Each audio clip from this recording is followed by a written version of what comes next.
city, I just want less. See me, they say with me, they ain't ready for that. Detroit verse, everybody. I took a bite off the rotten apple by the poison tree. All these females need to email. Hey, what's going on, My Detroit sports fans? I'm Lance Nacho Martinez. Welcome you back to another edition of the My Detroit Sports Show. I want to first of all thank you for watching, listening the last 5 episodes of the My Detroit Sports Show. This will be the 6th and final My Detroit Sports Show of the season. We're going to try and come back this August, September, around that fall area. I want to thank my guests over the past few episodes. I want to thank Justin Brown, the co-owner of My Detroit Sports. I want to thank Garrett Koloje, a.k.a. Colo from Colo's Corner, on his assessment of the Red Wings. I want to thank John Rappaport from I Follow Sports for his take on the Blake Griffin trade. And finally, I want to thank Mr. Ty Hopkins, creator of these starter jackets and designer of this hat. I want to thank him for giving some sports knowledge, some sports fashion input on here. We're going to try and talk to him again, hopefully this fall. First off, with the Red Wings, they're retaining Jeff Blashill and Ken Holland. Not a popular decision. I'm going to have to disagree with a lot of Detroit sports fans on this one because, you know, even though Ken Holland put this team in the toilet and broke the illustrious playoff streak, the rebuild has to start somewhere, and it should have started a few years ago, but here we are, and I want Ken Holland to see this through, and hopefully he doesn't miss with the draft coming up. But I don't think it's a fair assessment to throw Jeff Blashill under the bus. I know he's done a lot for the Grand Rapids Griffins, and with talent, I think he can make this Red Wings team maybe a playoff contender and hopefully a Stanley Cup contender in the future. So I don't really disagree. I don't really agree with a lot of people that are hating on the Wings and Ken Holland and Jeff Blashill. I want to see this through. Looking for more sports-related content outside of Detroit? Then check out some of our posts over at ifollowsports.com. I don't know what it is with Detroit's love for first-time coaches. It's like Oprah's up on stage saying, you get an opportunity, you get an opportunity, you get an opportunity. But, I can't knock the guy before he starts coaching. I know there's a lot of high praise for Matt Patricia, but there was also a lot of praise for Caldwell before he got here, too. It's like, okay, Patricia's a New England guy. He's got all that coming here. But on the flip side of that, you had Caldwell coming from the Colts, and it's just like a lot of hype surrounding. I just want to see how he does. I don't think this year is a very fair assessment on his part to this team. I think it's hard for a first year to coach and just come right out of the gate and make the playoffs. So I think by year 2019 to year 2020 is more of an accurate assessment on not only Matt Patricia but Matthew Stafford. And I don't want to go off on Matthew Stafford so much because I haven't been as big a supporter over the past tenure. But the Lions drafted Frank Ragnow out of Arkansas, center. Someone to protect Matthew Stafford. He definitely needs this. I think Matt Stafford had a great year last year. Just had no coverage, and that's been one of the biggest arguments with Lions fans, that Matthew Stafford has no protection. He's getting pounded out there. He's getting sacked left and right. So I don't think year one of Frank Ragnow and Matthew Stafford is a fair assessment. So I think by 2019, 2020, you're going to see where this team's going in the future, and if Matt Stafford can live up to that big contract. For estate planning, trademarks, and business agreements, visit brownbrotherslaw.com for all your contractual needs. Before I get to the Tigers, the Detroit Pistons finally fires coach and team president Stan Van Gundy. This has been a long time coming. This is the 7th coach since 2005 when Larry Brown coached the Pistons. It's just unacceptable. You got to place blame on Tom Gores and Stan Van Gundy for just setting this team back another 3 to 5 years with that Blake Griffin trade and getting rid of our first round pick.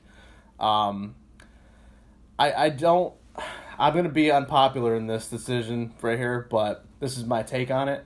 I do not want Chauncey Billups to be any part of this team at the moment. I think that we've had a slew of first-time coaches, first-time GMs, first-time team presidents, and for an elite franchise like the Pistons are, you've won the championship 3 times. You need someone with experience, and those guys just haven't cut it. And I think you're setting up Chauncey Billups for failure if you're going to have Tom Gorse own this team and bring someone like Chauncey, and he's set up to fail right away. So much like you guys, the audience, I'm a huge Detroit fan. I'm a huge Tigers fan above all.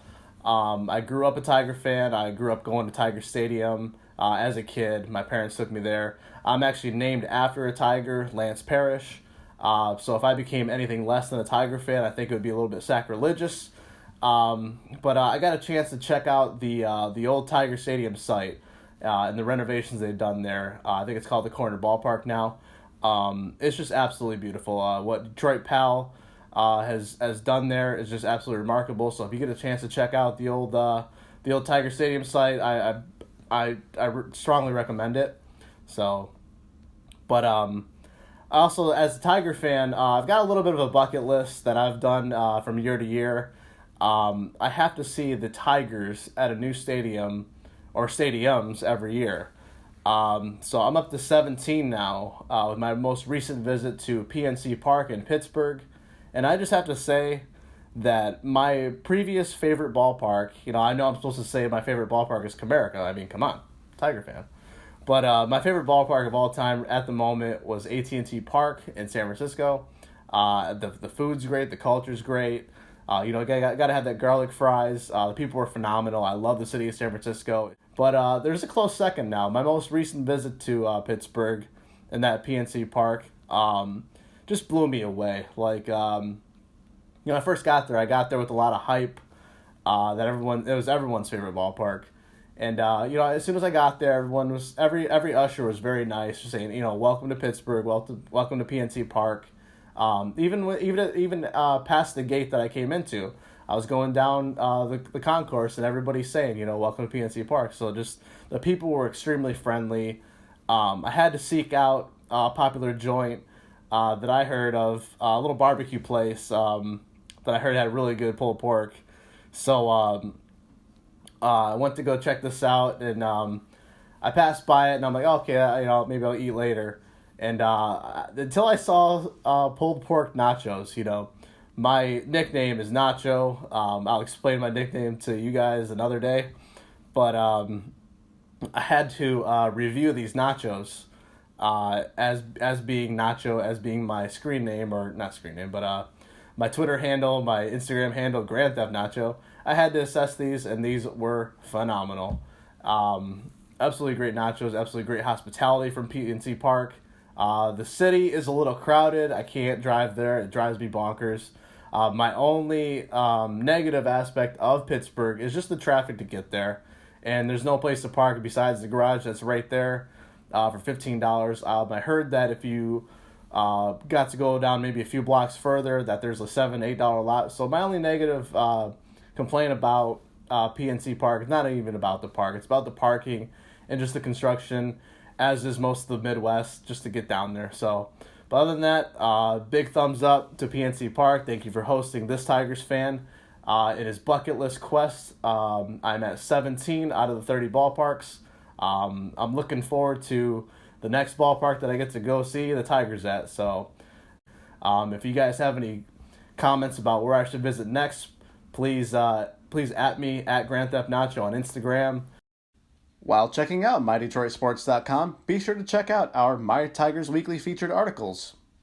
Here we recap your Tigers throughout the week and feature our My Tigers Weekly Fans of the Week. Fans of the Week will periodically be entered to win exclusive My Detroit Sports giveaways just for showing their enthusiasm for your favorite Detroit sports teams. All right, guys, a few episodes ago, I stated that I don't want to be that guy. I don't want to be that negative guy to talk bad about our sports franchises, even though they're not doing so well. A lot of them are in rebuild mode. I'm not going to be negative on one particular franchise, Detroit Tigers. I think they have a lot of optimism heading forward. I think they've shown early on that this team can perform. They can compete. You get a few surprises out of some of the players, like Leonis Martin. You're getting surprises out of Jordan Zimmerman and his hefty contract that he's finally might live up to a little bit. You're getting production out of Francisco Liriano. If you can get a healthy Michael Fulmer, we might be in business. safe to say that the Central is not the strongest division in MLB, with only one team currently sitting at 500, the Cleveland Indians. But the Tigers are 2.5 games back from that. Not only the Tigers, but that are showing signs they don't have a rebuilding team, coming out of the gate strong. But, you have teams like the Braves, the Phillies, the Pirates, the Blue Jays, all teams that are supposed to be rebuilding now that have lost top stars are coming out strong. And, it's it's way too early to say that if these teams are going to sustain this kind of momentum, in the first, month and a half of baseball. But it's going to be exciting to see what happens, come September or even the trade deadline, see what teams are buying, which ones are selling. If I'm the Tigers, I'm definitely trying to sell, regardless of if they're in a position to make the playoffs, just because you have money coming off the books. You have Victor Martinez coming off the books. You have Nick Castellanos playing very well, or Nicholas Castellanos, I'm sorry, his extended long name, playing very well, playing for a contract, So I believe that he's the leader of this team that they've been strongly looking for. Like, you have Miguel that's leader by example. He's better at, those big home runs, those, his resume says it all, but he's not a very vocal leader in the clubhouse. I think you're missing that deeply. You've had guys that come and gone that have been vocal, like Justin Verlander, even like James McCann, he that holds his players accountable for their actions. And I think you might see a little bit of that in Nicholas Castellanos, who has stepped up in the past few seasons, is playing very well.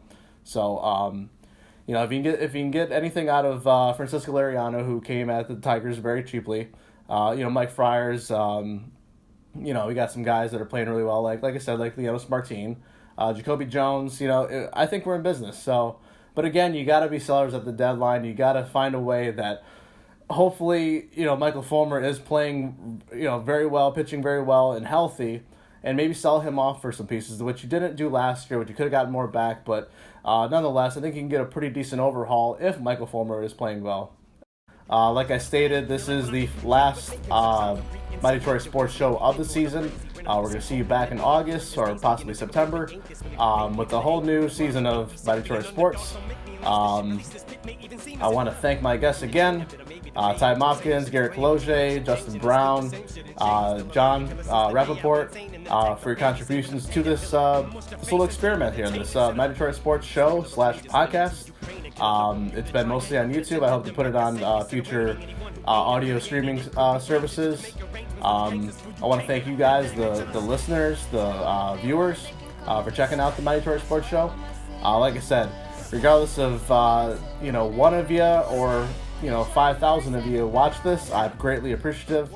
So thanks again for checking out the My Detroit Sports Show. Either riding with us or getting rolled on. That means Detroit versus everybody. Hey guys, this is Lance Nacho Martinez from My Detroit Sports, reminding you that just because it's a slow time for sports doesn't necessarily mean that it's a slow time for My Detroit Sports. This is a time where we're going to be visiting a lot of camps, a lot of clinics, some charity events and fundraisers, where you get to see a lot of the athletes out of their element and more approachable. Don't forget to follow me at Grand Theft Nacho on Instagram. And remember, I put out, oh no, that's not right. I follow back.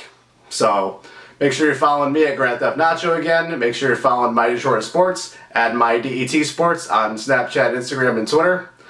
Make sure you're following us on Facebook and YouTube / My Detroit Sports. Again, I want to thank you for a little over 6 months for just checking out our content. So we greatly appreciate it.